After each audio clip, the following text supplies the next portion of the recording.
17 વર્ષના કુશાસનનું સરવૈયું જે સરકારે ત્રણ ચૂંટણી ઢંઢેરામાં મેનિફેસ્ટોમાં પોકળ વચનો આપ્યા અને એના 5% વચનો પણ પૂરા કર્યા નથી.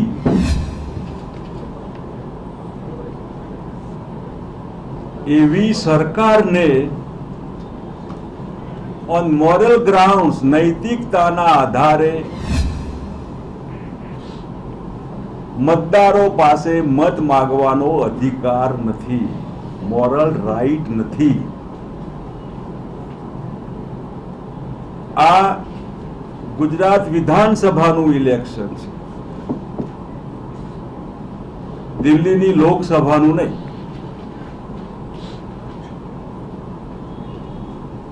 પ્રજાને છેતરવા માટે દિલ્હી સરકારે અન્યાય કર્યો. ડોક્ટર મનમોહન સિંહ, મેડમ સોનિયા ગાંધી, રાહુલ ગાંધી, છેલ્લે અહેમદભાઈ, અહેમદ મિયા પટેલ, આ બધું આજે વાહિયાત વાતો,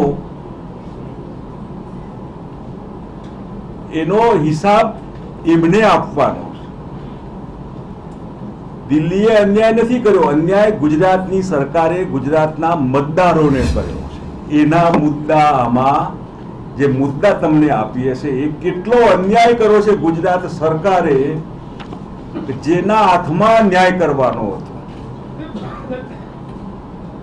પ્રજા સમક્ષ, મતદારો સમક્ષ અમે કહીએ છીએ કે તમે ગુજરાતને અન્યાય કર્યો, ગુજરાતની જનતાને અન્યાય કર્યો. દિલ્હીની ભારત સરકારે ગુજરાતને અન્યાય નથી કર્યો. ગવર્મેન્ટ છે, એનડીએ વખતે ને યુપીએ વખતે એ પ્રોસેસ વાળી એક પ્રક્રિયા છે સેન્ટ્રલ ગવર્મેન્ટની. કોઈ સરકારો પ્રત્યે ભેદભાવ નથી હોતો અને ગપ્પા મારવાની હદ હોય. દાખલા તરીકે સોનિયાબેન ગાંધીની નજર ગુજરાતની તિજોરી પર છે. ગુજરાતની તિજોરી ભારત સરકારની તિજોરી કરતા મોટી છે કે? મને કોઈ તો સમજાવે આ માનસિક વિકૃતિ આર્ગ્યુમેન્ટ. તો તમે 14,000 કરોડની સોના ભીખ માંગેલી, હમણાં ડ્રોટ નહીં પડ્યો, દુષ્કાળ નહીં પડ્યો તો 14,000 કરોડ માંગ્યા કેમ? તમે તો 1,43,000 કરોડનું દેવું છે આ તિજોરીમાં. તિજોરી છે કે આ તળિયા ઝાટક છે તિજોરી? ગુજરાતી જનતાને આ બધી ખબર છે, સબ જાનતે હૈ. એટલે આવી વાતો જેનો કોઈ મતલબ નથી, નોન ઇસ્યુ ને ઇસ્યુ. ગુજરાત 2000 જ પેદા થયું હોય, 2002 જ આ રાજ્ય બન્યું હોય, એવી માનસિકતા સાથે ઇલેક્શનમાં નોન ઇસ્યુ ને ઇસ્યુ બનાવવાના. ઇલેક્શનના મુદ્દા ન હોય એને મુદ્દો બનાવો. એક પણ મુદ્દો 2002 ને 2007 ગુજરાત સરકારનો એક પણ મુદ્દો વિકાસની વાતનો નથી. આ નહોતો. મને કોઈ એની વિડીયો કેસેટ બતાવે 2002-2007 ભાજપના ઇલેક્શનના પ્રચારની.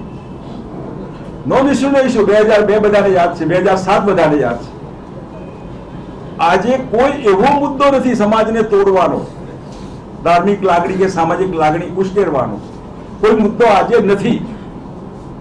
તો કયો મુદ્દો? વળી પાછું હિસ્ટ્રી રિપીટ્સ. 2002, 2007 અને 2012 અહેમદ મિયા પટેલ.